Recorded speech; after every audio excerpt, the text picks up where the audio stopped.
यानी कि जानेंगे कि ईरान क्या वाकई में खत्म होगा या फिर ईरान में तख्ता पलट होगा। आखिर क्या कहती है ईरान की कुंडली। देखिए, ईरान क्या वाकई एक बड़े राजनीतिक भूचाल की तरफ बढ़ रहा है। सवाल बहुत बड़ा है, क्या ईरान खत्म होगा या फिर तख्ता पलट वहां पर होगा। और क्या अमेरिका के राष्ट्रपति डोनाल्ड ट्रंप को ईरान में अपना मीर जाफर मिल गया है। दरअसल देखिए, चर्चाएं तेज है कि अगर युद्ध विराम की कोशिशें सफल होती हैं तो अमेरिका वेनेजुला की तरह रिमोट कंट्रोल मॉडल अपनाने की रणनीति बना सकता है। जैसे कि निकोलस मादुरो के बाद वहां सत्ता समीकरण बदले वेनेजुला में, और उसी तर्ज पर ईरान में भी अंदरूनी नेतृत्व के जरिए नियंत्रण की अटकलें अब लगाई जा रही हैं। इसी कड़ी में एक नाम सबसे ज्यादा चर्चा में है, वो है मोहम्मद बाघिर गालिबाफ की, जो मौजूदा संसद के स्पीकर हैं। मजबूत सैन्य बैकग्राउंड इनका है और सत्ता के बेहद करीब ये माने जाने वाले गालिबाफ को एक संभावित माना जा रहा है, एक गेम चेंजर के तौर पर इन्हें देखा जा रहा है। अब देखिए, आईआरजीसी के पूर्व जनरल और पुलिस चीफ रह चुके गालिबाफ की पकड़ सिस्टम के अंदर बहुत गहरी मानी जाती है। ऐसे में 3 बार राष्ट्रपति चुनाव हार चुके गालिबाफ के सामने अब एक नया मौका हो सकता है। अगर हालात बदले, समीकरण बदले और अंतर्राष्ट्रीय दबाव ने दिशा बदली तो आखिर क्या होगा। लेकिन सवाल यह भी है कि क्या यह सिर्फ कयास है या सच में ईरान के अंदर सत्ता परिवर्तन की पटकथा लिखी जा रही है। इंडिया न्यूज के इस एक्सक्लूसिव प्रोग्राम में हम बात करेंगे सबसे बड़ी भविष्यवाणी की। हमारे साथ जुड़ेंगे ज्योतिषी आचार्य और जानेंगे ईरान का भविष्य आखिर क्या कहता है, ईरान की कुंडली क्या है, आखिर ईरान को लेकर जो इस वक्त स्थिति, जो हालात बने हुए हैं, तो ग्रहों की चाल आखिर क्या बता रही है, आखिर ईरान में ये हालात क्यों बने हैं। साथ साथ ये भी जानेंगे कि क्या वाकई में पूरा कंट्रोल ईरान का जो है वो अमेरिका के हाथ में जा सकता है। और साथ ही साथ मोहम्मद बागर गालिबाफ, जिनके नामों की चर्चा काफी हो रही है, तो आखिर ये कौन है। सबसे पहले ये हम आपको बताते हैं। देखिए, पूरा नाम इनका है मोहम्मद बाकर गालिबाफ, इनका ये नाम है, जिनके नामों की चर्चा इस वक्त हो रही है सत्ता को लेकर। और उम्र इनकी कितनी है, करीब 64 साल इनकी उम्र है। और वर्तमान में इनका पद क्या है, ईरान संसद के ये स्पीकर हैं और स्पीकर रहते हुए इस वक्त हैं और सुप्रीम नेशनल सिक्योरिटी काउंसिल के ये सदस्य भी हैं। इसके अलावा करियर की शुरुआत देखिए वसीज मिलिशिया से इनकी हुई थी और अब इसके अलावा आईआरजीसी में ये जनरल भी रह चुके हैं, आईआरजीसी की कमान भी इन्होंने संभाली हुई है। 2003 में ईरान के पुलिस चीफ बने और छात्र आंदोलन से भी इनका देखिए ताल्लुकात है, यानी कि छात्र आंदोलनों पर सख्त कार्रवाई के लिए ये काफी चर्चाओं में रहे हैं। इसके अलावा 3 बार राष्ट्रपति चुनाव भी ये लड़े, लेकिन हर बार इनको हार का सामना ही करना पड़ा है। अब हार्डलाइनर छवि, लेकिन खुद को रिफॉर्मर ये बताते रहे हैं। मजबूत इनकी जो स्थिति देखने को मिली है, फिर चाहे आईआरजीसी की बात करें और अगर इंटरनली अगर हम बात करें तो इनका जो एक नेतृत्व है वो बहुत ज्यादा सख्त रवैये वाला भी माना जाता है। अब उससे पहले देखिए किसके हाथों में जाएगी ईरान की कमान, इस पर हम भविष्यवाणी जानेंगे। लेकिन उससे पहले ये 5 तस्वीरें आपको दिखा रहे हैं जो मौजूदा हालात बताती है इस वक्त मिडिल ईस्ट में क्या बनी हुई है। देखिए, इजराइल की बात करते तो इजराइल में लगातार ईरान की ओर से बमबारी जारी है, मिसाइलों के जरिए यहां पर लगातार हमले किया जा रहा है। तेहरान में इजराइल हमले कर रहा है और वहां पर जबरदस्त तबाही जो है देखने को मिल रही है। कुवैत में भी लगातार ईरान की ओर से हमले जारी हैं, लेबनान में, फिलिस्तीन में भी हमले लगातार हो रहे हैं, यानी कि उथल पुथल की स्थिति इस वक्त देखने को मिल रही है। हमारे साथ ज्योतिष आचार्य राकेश चतुर्वेदी जुड़ चुके हैं। बहुत स्वागत है इंडिया न्यूज पर आपका आचार्य राकेश जी। सबसे पहले तो देखिए सवाल यही होगा कि आखिर ईरान में जो इस वक्त उथल पुथल जो स्थिति हम देख रहे हैं बीते 26 दिनों से, आखिर अब आगे क्या होने वाला है, क्या है भविष्यवाणी ईरान की। पुनीता जी, सर्वप्रथम तो इंडिया न्यूज के इस मंच को मेरा प्रणाम और आपको भी वंदन है। नारी शक्ति के रूप में नवरात्रि का समय चल रहा है, आपको अनंत शुभकामनाएं। देखिए पुनीता जी, इस युद्ध के पहले से ही हम और आप शायद बहुत लंबे समय से चर्चा कर रहे हैं, इस जो है स्थिति पर नजरें गाड़ करके बैठे, ग्रही दृष्टिकोण से भी और सामान्य दृष्टिकोण से भी। ग्रही दृष्टिकोण से हम लोगों ने एक लंबे समय से चर्चा किया है और मैंने बार बार बोला है कि 2 अप्रैल जो है वह बहुत महत्वपूर्ण तिथि है, क्योंकि जो है वहां पर मंगल राहु की युति समाप्त होगी और उस प्रभाव में देखिए मैंने आपको कहा था कि धीरे धीरे कहीं ना कहीं अन्य राष्ट्र जो है इस पर जो है बिचौलिया की भूमिका में आएंगे, युद्ध विराम की, क्योंकि इससे जो है सिर्फ इजराइल और ईरान और अमेरिका नहीं प्रभावित हो रहा है। अमेरिका तो आर्थिक रूप से मजबूत हो रहा है क्योंकि हथियार वहां सभी लोग खरीदे हैं। प्रभावित हो रहे हैं अन्य देश आर्थिक रूप से और विशेष रूप से सुख सुविधाओं के एनर्जी के लिहाज से सब सारे राष्ट्र जो है प्रभावित हो रहे थे। ऐसी अवस्था में अब देखिए कि सारे राष्ट्र कहीं ना कहीं खुल करके अब बाहर निकल रहे हैं और समझौते की तरफ या युद्ध विराम की तरफ जो है अपना जो है इशारा कर रहे हैं। लेकिन 2 अप्रैल तक अभी जो है स्थिति नाजुक बनी रहेगी, किसी न किसी प्रकार से कुछ न कुछ जो है अभी पूर्ण रूप से विराम नहीं लगेगा, युद्ध जैसी स्थितियां बनी रहेंगी, अभी युद्ध बनी रहेगी। लेकिन 2 अप्रैल के बाद थोड़ा सा मध्यस्थता होने की वजह से शांति होती हुई यानी एक अल्पकालिक जो है विराम लगता हुआ पुनीता जी दिखाई दे रहा है। जी बिल्कुल, लेकिन देखिए अभी जो बातचीत चल रही है आचार्य राकेश जी, डोनाल्ड ट्रंप ये बार बार कह रहे हैं कि बातचीत हमारी जारी है और ईरान के साथ देखिए अच्छे नोट पर बातचीत हुई है। तो जो आप संकेत यहाँ पर दे रहे हैं, जो आपकी भविष्यवाणी कह रही है कि अभी तो फिलहाल युद्ध विराम नहीं हो सकता है, लेकिन 2 अप्रैल के बाद संभावनाएं बनती हुई नजर आ रही है, तो क्या माना जाए कि भविष्य इस वक्त अगर हम बात करें ईरान का तो क्या नजर आ रहा है? क्या तख्ता पलट हो सकता है पूरी तरीके से ईरान में, या फिर कुछ बहुत बड़ा फेरबदल देखने को मिलेगा, या फिर अमेरिका का पूरा कंट्रोल जो है रहेगा ईरान पर?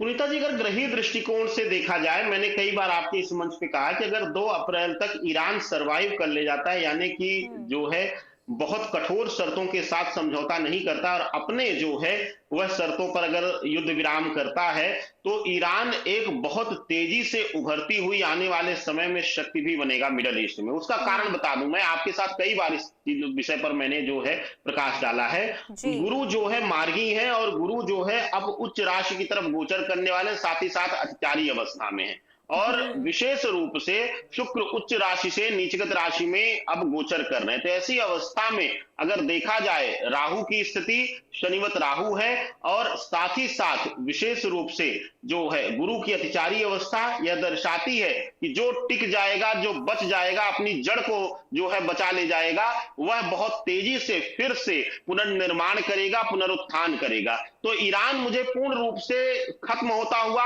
या पूर्ण रूप से, सत्ता तो देखिए परिवर्तित हो ही चुकी है, खामनेई जो है कहा जा चुका है कि पूर्ण रूप से जो है कि उनकी जो है मृत्यु हो चुकी है। तो एक बहुत बड़े वहां के नेता का जो है सत्ता परिवर्तन तो हो ही सकता है। जब राजा बदल जाता है तो विचार और बहुत सारी नीतियां बदल जाती हैं। लेकिन साथ ही साथ मैं यह जरूर कहना चाहूंगा कि ईरान अपने मूल सिद्धांतों से पीछे नहीं हटेगा, अपने मूल से वह पीछे हटता हुआ मुझे किसी भी प्रकार से वह पुनीता जी दिखाई नहीं दे रहा है। ग्रही संतुलन जो है यही इशारा कर रहे हैं। और एक नाम काफी चर्चा में है, मोहम्मद बागर, इनको लेकर क्या है भविष्यवाणी? क्या इनकी कुंडली बता रही है? क्या अब राज कर पाएंगे ये ईरान पर? क्या कमान जा पाएगी इनके हाथ में ईरान की? देखिए, हमें जो अभी कल से हमें भी इस चीज का मिला, तो हमने देखिए किसी की, क्योंकि जन्मतिथि तो डिटेल वास्तविक है नहीं पुनीता जी, लेकिन जो इनके चेहरे की और जो भाव भंगिमा की हमने अध्ययन किया, वह विशेष रूप से दिखा कि यह कहीं न कहीं किसी न किसी प्रकार से बाहरी देश के भी एक कठपुतली के रूप में भी होंगे, या कह लिया जाए कि यह किसी के बाहरी शक्तियों के इशारे पे होंगे। तो बहुत लंबा समय या मुझे बहुत अच्छा इनका राज सुख वहां पर ईरान के सत्ता में नहीं दिखाई दे रहा है, लेकिन हाँ, यह विशेष रूप से कुछ बाहरी शक्तियों का सहारा लेकर के सत्ता में बैठने या सत्ता में रहने का प्रयास करेंगे, यह पूर्ण रूप से इशारा कर रही है। बाहरी शक्ति तो इस वक्त एक ही है, जो अमेरिका, वो पूरी कोशिश कर रहा है ईरान पर कंट्रोल करने की। तो आप ये कह रहे हैं कि अमेरिका के दबदबे में आकर अगर ऐसा होता है, उनकी बात मानते हैं, तो इनकी मतलब ईरान इनके हाथ में जा सकता है, ये कह रहे हैं आप? हाँ, अमेरिका के साथ साथ यहाँ इजराइल की भी बहुत बड़ी भूमिका रही। इजराइल के देखिए, इजराइल अपने अस्त्र शस्त्र से तो आप देखिए जो वो दावा करता था उसमें वह पूर्ण नहीं हो पाया, ना दिखा पाया वो अपनी ताकतें। और उसमें जो है सबसे बड़ी ताकत अब इजराइल की जो है उसका खुफिया तंत्र है। तो अपने खुफिया तंत्र को इजराइल और मजबूत करेगा, और उसमें से मुझे लगता है कि एक जो मोहरा है वह ये बन सकते हैं, या एक तरीके से यह मोहरा बन करके ईरान में जो है रह सकते हैं बाहरी शक्तियों का। उसमें अमेरिका का भी, जैसा आपने कहा, कि बड़ा महत्वपूर्ण स्थान रहेगा। तो ऐसी अवस्था में वहां यह मोहरा बन करके रह सकते हैं, और वही मोहरा बन करके यह प्रयास भी कर रहे होंगे वर्तमान स्थिति में पुनीता जी। तो यानी कि इनकी कोशिशें लगातार जारी है। अगर अब अमेरिका और इजराइल के कहने पर ये चलते हैं तो हो सकता है कि बदलाव जो है ईरान में इनको लेकर देखने को मिले। लेकिन राकेश चतुर्वेदी जी, क्योंकि अभी देखिए सबकी निगाहें इस बात पर टिकी हुई है कि आखिर युद्ध का अंजाम क्या होने वाला है, क्योंकि देखिए तीनों ही देशों को नुकसान तो पहुंच ही रहा है, लेकिन बाकी देश भी इस महायुद्ध की चपेट में आ रहे हैं। सभी की अर्थव्यवस्था पर इस वक्त देखिए बहुत बड़ा संकट खड़ा होता हुआ नजर आ रहा है। आने वाले दिनों में भविष्यवाणी क्या कहती है? जो ग्रह इस वक्त बनते हुए नजर आ रहे हैं वो किस तरीके से मिडिल ईस्ट में, बाकी देशों में हालात बिगाड़ सकते हैं? पुनीता जी, जो वर्तमान स्थिति में मेदिनी ज्योतिष के अनुसार अगर राहु, गुरु और शनि की स्थिति देखी जाए तो मैं बार बार कह रहा हूं, लोग कह रहे हैं कि अमेरिका को नुकसान हो रहा है, लेकिन मेरी गणना, मेरी भविष्यवाणी जो है ग्रहों पर और विशेष रूप से नक्षत्रों पर आधारित है। और मुझे दिखाई दे रहा है कि यहाँ पर जो सबसे बड़ा लाभ ले रहे हैं वह तीन ही राष्ट्र ले रहे हैं। विशेष रूप से सबसे पहला लाभ ले रहा है अमेरिका, दूसरा सबसे बड़ा लाभ ले रहा है रूस और तीसरा सबसे बड़ा लाभ ले रहा है चाइना।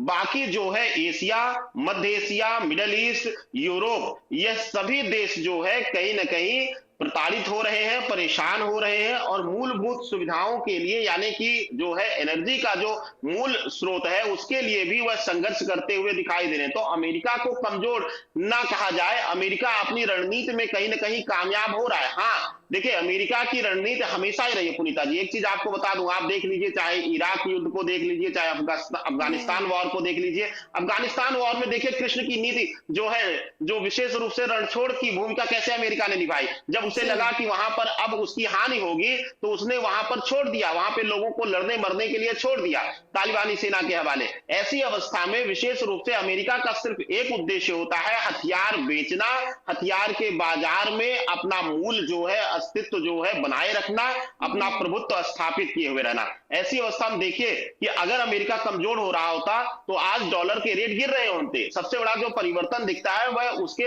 आर्थिक रूप से दिखता है, उसके रुपए पर, उसके करेंसी पर दिखता है। लेकिन आप देखिए कि युद्ध की स्थिति में भी जो है डॉलर कमजोर नहीं बल्कि बढ़ा है। तो विशेष रूप से आप देखिए कि यहां पर अमेरिका हो या रूस हो या चाइना हो, वह कहीं ना कहीं इस युद्ध का लाभ ले रहा है। अगर कोई परेशान है, प्रताड़ित है, तो विशेष रूप से एशिया के देश और मध्य एशिया, विशेष रूप से यह पूरा राष्ट्र जो है यूरोप, यह जो है प्रभावित इस युद्ध से पूर्ण रूप से हुआ है। और आने वाले 6 महीने में इसका असर, अगर युद्ध रुक भी जाता है, मैं 1% कहता हूं कि युद्ध रुक भी जाता है, तब भी यहां पर आने वाले 6 महीने इसका जो है दुष्प्रभाव हम सभी को, खास करके हम भारतवासियों को भी झेलना है। हम भारतवासी भी इससे सबसे ज्यादा प्रभावित हुए हैं और अगले 6 महीने तक इसका देखिएगा पुनीता जी, भारत पर दुष्प्रभाव रहेगा। ठीक है, भारत पर भी इसका प्रभाव देखने को मिलेगा। ठीक है आचार्य राकेश जी, मैं लौटती हूँ आपके पास, जरा कुछ जानकारी हम दर्शकों तक पहुंचा दें, क्योंकि देखिए हम चर्चा इसमें कर रहे हैं जिसमें भविष्यवाणी हम बता रहे हैं कि आखिर ईरान की क्या रहने वाली है। अब क्या वाकई में तख्ता पलट हो सकता है ईरान में, या फिर कुछ बहुत बड़ा फेरबदल देखने को मिलेगा? क्या होगा वो हम आपको जरा ग्राफिक्स से जरिए बताते हैं। सबसे पहले बात ये कर लेते हैं कि खबर क्या है। देखिए, अगर हम अंदरूनी नेता के जरिए नियंत्रण की रणनीति पर नजर डालें तो यहां पर पूरी कोशिश इस वक्त देखिए अमेरिका की हो रही है कैसे कंट्रोल किया जाए ईरान पर। लेकिन ईरान खत्म होगा या तख्ता पलट होगा, इस पर भविष्यवाणी क्या कहती है? देखिए, मंगल की उग्र स्थिति बढ़ा रही है, युद्ध और टकराव की स्थिति यहां बन रही है। केतु का प्रभाव अचानक घटनाओं और उथल पुथल का यहां पर इशारा जो है करती हुई नजर आ रही है। गुरु की कमजोर स्थिति से कूटनीतिक समाधान में बाधा इस वक्त आ सकती है। इसके अलावा सत्ता परिवर्तन और फिर अंदरूनी संघर्ष के बने रहने के भी संकेत यहां पर मिल रहे हैं। ग्रहों का योग, बड़ा बदलाव या फिर तख्ता पलट यहां पर संभव बता रहे हैं। शनि और राहु का अशुभ संयोग यहां पर तनाव का संकेत देते हुए नजर आ रहे हैं। मंगल की उग्र स्थिति बढ़ा रही है, युद्ध और टकराव के योग बन रहे हैं, जो हमने आपको पहले ही बताया। तो ये जो इस वक्त स्थिति ईरान को लेकर बनी हुई है, ऐसे में सवाल क्या उठ रहे, बहुत सारे उठ रहे हैं कि आखिर होगा क्या, क्या भविष्य है ईरान का? आखिर जो इस वक्त ग्रहों की चाल, जो हमने आपको बताया अभी कि देखिए ग्रहों की चाल यहां पर तमाम चीजें जो है इस वक्त करती हुई नजर आ रही है, जिसमें सत्ता परिवर्तन, अंदरूनी संघर्ष के बने रहने के संकेत मिल रहे हैं। इसके पीछे की वजह क्या है? क्योंकि ग्रहों का योग यहां पर बदलाव टकराव या फिर तख्ता पलट के संकेत दे रहे हैं। इसके अलावा शनि या फिर राहु का अशुभ संयोग यहां पर तनाव का संकेत देते हुए नजर आ रहे हैं। इसके अलावा मंगल की उग्र स्थिति यहां पर युद्ध और टकराव के योग बनाते हुए नजर आ रहे हैं। तो कुल मिलाकर देखिए अलग अलग जो यहां पर ग्रह हैं वो अलग अलग असर इस वक्त तमाम चीजों पर डालते हुए नजर आ रहे हैं। लेकिन आचार्य राकेश चतुर्वेदी जी, देखिए हमने यहाँ पर जो बताया ग्राफिक्स के जरिए दर्शकों को कि जो शनि राहु केतु ये किस तरीके से इस वक्त ईरान के अंदर उथल पुथल की स्थिति बनाए हुए है।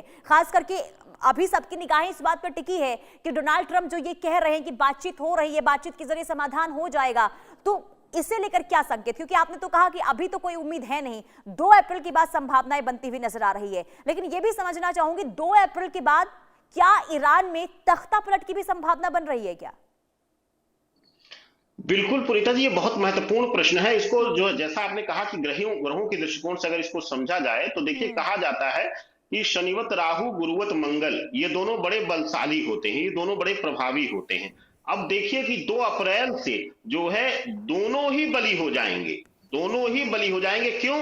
क्योंकि राहु पहले से ही कुंभ राशि में विराजमान है, शनिवत राहु बैठा हुआ है, और मंगल जो है गोचर करके मीन राशि में बैठ जाएगा जो कि गुरुवत मंगल हो जाएगा। वहां शनि, सूर्य और मंगल तीनों जो है विशेष परिस्थितियों का निर्माण कर रहे हैं। सूर्य शनि जो मिलते हैं, साथ ही साथ अगर मंगल की भी युति हो जाती है, त्रिग्रही योग अगर बन जाता है, तो यह दर्शाता है कि सत्ता या सत्ताधीश का परिवर्तन राष्ट्र में होना, या फिर राष्ट्रों में जो है सत्ताधीश को लेकर के विरोध की आवाजें उठना, जन विरोध, बड़ा जन आक्रोश इत्यादि भी देखा जा सकता है। इस तरीके के जो है ग्रहीय जो संयोजन है वह इशारा कर रहे हैं, क्योंकि जब गुरुवत मंगल होगा तो मंगल शनि वैसे ही द्वंद्व योग का निर्माण करते हैं, एक दूसरे के जो है दुश्मन है। तो ऐसी अवस्था में देखिएगा कि अहम का टकराव, युद्ध विराम होते हुए भी राष्ट्रों में, इन तीनों राष्ट्रों में देखिएगा कहीं ना कहीं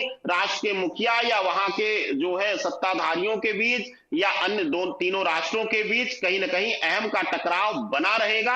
और यह टकराव जो है अंदरूनी कलह और बगावत को भी जन्म देगी वहां के सत्ता पर बैठे सत्ताधीशों के प्रति। यही कारण है कि मैं बार बार बोल रहा हूं कि इस वर्ष जुलाई के मध्य तक आते आते देखिएगा कि किसी बड़े राष्ट्र में जो है, मैं अमेरिका के लिए भी बोल चुका हूं, आपको याद हो पुनीता जी कि अमेरिका में भी ट्रंप के लिए फेवरेबल कंडीशंस नहीं है, वहां भी लोगों का जन आक्रोश, जन विरोध ट्रंप को आने वाले समय में देखना पड़ सकता है। ऐसी ग्रही स्थितियां इशारा कर रही हैं। तो ईरान ही नहीं, इजराइल, अमेरिका, ईरान तीनों के लिए भी यह समय जो है अच्छा नहीं है, शुभकारी नहीं है। और डोनाल्ड ट्रंप को लेकर जो आपने ये संकेत दिए हैं, देखिए अभी तो सारी चीजें हो रही है आचार्य जी। ये तो डोनाल्ड ट्रंप चाहते थे कि उनकी एक जो पैठ कम होती हुई नजर आ रही थी अमेरिका में, वो एक बार फिर से ऊपर हो, नंबर उनका ऊपर हो। इस वजह से हमले ईरान पर करवा दिए गए और जब आलोचना हुई तो यू टर्न लेते हुए भी नजर आ रहे हैं। लेकिन अब आगे, क्योंकि 2 अप्रैल के बाद देखिए युद्ध विराम की संभावना है, तो 2 अप्रैल के बाद की अगर हम बात करते हैं आचार्य जी, तो क्या माना जाए कि पूरी तरीके से स्थिति में सुधार होता हुआ नजर आएगा? पुनीता जी, 2 अप्रैल के बाद राष्ट्रों के मध्यस्थता के कारण, क्यों मध्यस्थता होगी? क्योंकि विशेष रूप से सूर्य मंगल शनि जो है रहेंगे और सूर्य इसमें बहुत महत्वपूर्ण भूमिका निभाएगा। महत्वपूर्ण राष्ट्रों का योगदान जो है इसमें बातचीत में, मध्यस्थता में आना, विशेष रूप से उसमें मैं बार बार कह रहा हूं कि भारत की बहुत बड़ी भूमिका होगी इस मध्यस्थता में, और भारत की मध्यस्थता जो है वह बहुत महत्वपूर्ण भूमिका निभाएगी इस युद्ध विराम में। तो जो है सूक्ष्मकालीन जो है युद्ध विराम लगेगा। देखिए इसको मैं बार बार कह रहा हूं, अभी पूर्णकालिक विराम ना इसको समझा जाए, जैसा कि यूक्रेन और रूस के बीच रहा है, समय समय पर रहा है युद्ध विराम और समय समय पर फिर जो है उग्र होती रही है। तो ये जो युद्ध की आग है, जिस कलिकाल खंड में यह जली है, जिस जो है विशेष रूप से विशेष ग्रही स्थितियों में यह युद्ध आरंभ हुआ है मंगल राहु की युति में, आप देखिए कि यह अभी जो है लंबे समय तक यह कलह रहेगी, जो है अभी पूर्ण विराम होता हुआ दिखाई नहीं दे रहा है। हाँ, इसमें जो है अल्पकालिक जो है विराम या सूक्ष्मकालिक विराम जो है 2 अप्रैल के बाद लगेगा, मिल सकता है, थोड़ा सा भौगोलिक स्थितियों से और बाकी राष्ट्रों के जो है इसमें हस्तक्षेप की वजह से जो कुछ समय के लिए यह युद्ध रुक सकता है पुनीता जी। ठीक है, लेकिन अगर हम ईरान की भविष्यवाणी की बात करते हैं तो क्या कैसा रहेगा ईरान का भविष्य, अगर अब इसे लेकर आप कुछ बता पाए, ग्रह क्या बता रहे हैं ईरान को लेकर? अब तक तो हमने ये बात की कि आखिर कैसे हमले कब तक थम पाएंगे, या फिर तख्तापलट हो पाएगा या फिर नहीं हो पाएगा, लेकिन भविष्य में ईरान को किस तरीके से देख रहे हैं, क्या भविष्य है ईरान का?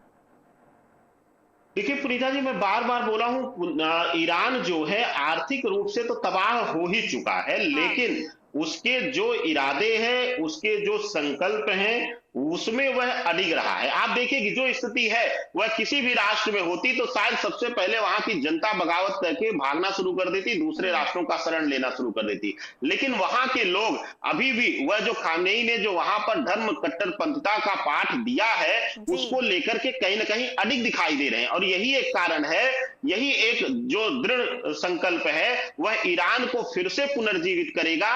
ईरान, मैं बार बार कह रहा हूं, जो लोग कह रहे हैं कि ईरान खत्म हो जाएगा, ईरान खत्म हो रहा है, ईरान ना खत्म हो रहा है ना खत्म होगा। ईरान एक बार और तेजी से अपना पुनर्निर्माण करेगा, और मैं बार बार कह रहा हूं, मिडल ईस्ट में सबसे बड़ी ताकत के रूप में वह आने वाले समय में एक बार फिर से उभरेगा। इस बात से कोई जो है दो राय नहीं रख सकता, और जो ज्योतिष का जानकार है, जो ग्रहों स्थितियों का जानकार है, वो तो कतई नहीं कहेगा पुनीता जी। बिल्कुल, इसलिए मैं आपसे ईरान को लेकर सवाल कर रही थी, क्योंकि इसे लेकर जो आपने भी कहा, देखिए अलग अलग तरीके से इसे लेकर भविष्यवाणी भी की गई कि ईरान खत्म हो जाएगा, ईरान का अस्तित्व नहीं बचेगा, खुद इजराइल भी ये कहता हुआ नजर आ रहा है। लेकिन क्योंकि देखिए अमेरिका और ईरान की तो हमने बात कर ली, लेकिन अब आचार्य जी जरा इजराइल के बारे में बता दीजिए, इजराइल की भविष्यवाणी क्या है, क्योंकि इजराइल इस वक्त बहुत ज्यादा आक्रामक तेवर में नजर आ रहा है और उसने कसम खाई है कि हम ईरान को पूरी तरीके से तबाह कर देने वाले हैं। तो क्या आप देख पा रहे हैं कि इजराइल का जो रुख है वो नरम हो पाएगा? क्या योग बता रहा है इजराइल को लेकर, क्या बन रहे हैं योग? पुनीता जी, आपको याद हो हम लोगों ने चर्चा किया था कि गुरु जब अत्याचारी रहता है और उच्च की राशियों में गोचर कर रहा होता है तो वह अहंकार को तोड़ता है। और आप मानिए ये बात कि ईरान ने इजराइल, विशेष करके नेतन्याहू और डोनाल्ड ट्रंप अमेरिका, दोनों का घमंड जो है वह चकनाचूर कर दिया है। यही इजराइल दंभ भरता था कि किसी को भी अपनी तकनीकी, अपने खुफिया तंत्र के माध्यम से 2 दिन में खत्म कर देगा। आप सोचिए कि ईरान जैसा देश जो है, जिसको ये लोग हल्के में ले रहे थे, 22 दिन से यह उसको जो है झुका नहीं पाए हैं। तो ऐसी अवस्था में इजराइल जो है, मेरे अनुसार ग्रहीय गणना के अनुसार जो इजराइल की स्थितियां हैं, ग्रहीय स्थितियां, भौगोलिक स्थितियां, जो दिशाओं का ज्ञान है, वह दर्शाता है कि इजराइल कहीं ना कहीं 5 वर्ष पीछे गया है और अब उसको अगले 2 से 3 वर्ष में जो है संभलना है, संभलने में लगेगा। वह आर्थिक रूप से भी जो है बर्बाद हुआ है और बहुत सारी उसकी एजेंसियों को भी यहां पर नुकसान हुआ है, खुफिया तंत्र को भी नुकसान हुआ है। तो उसको अगले जो है 2 से 3 वर्ष रीबिल्ड करने में लगेंगे, पुनर्स्थापित करने के लिए अपने आप को लगेगा। और इजराइल अब बहुत दूर रहना चाहेगा युद्ध से, मजबूरी है यहां ईरान के साथ, अब वो पीछे नहीं हट सकता, स्वाभिमान की लड़ाई है, लेकिन अन्य किसी युद्ध से वह अब दूरी बना लेगा। ठीक है आचार्य जी, बहुत शुक्रिया आपका इंडिया न्यूज से जुड़ने के लिए और बताने के लिए कि आखिर इस वक्त ग्रह क्या बता रहे हैं ईरान, इजराइल और अमेरिका को लेकर। बहरहाल इस बुलेटिन में इतना ही, लेकिन ब्रेक पर जाने से पहले नजर डाल लेते हैं इस वक्त की हेडलाइंस पर।